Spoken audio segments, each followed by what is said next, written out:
హరిశ్చంద్ర, ఇంత లోచేటప్పుడు కూడా సత్యము సత్యము సత్యము సత్యము సత్యము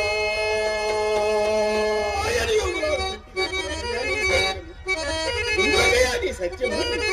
కఠినైన అనవాదు గాని నీ సత్యం సత్యం సత్యం నీ పంపకింతటి చేయటం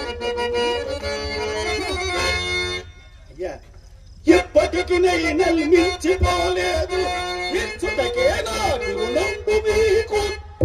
అయిన నీకు మా బాధ అంతట ఊరేగుము సత్తు చెప్పను చెప్పు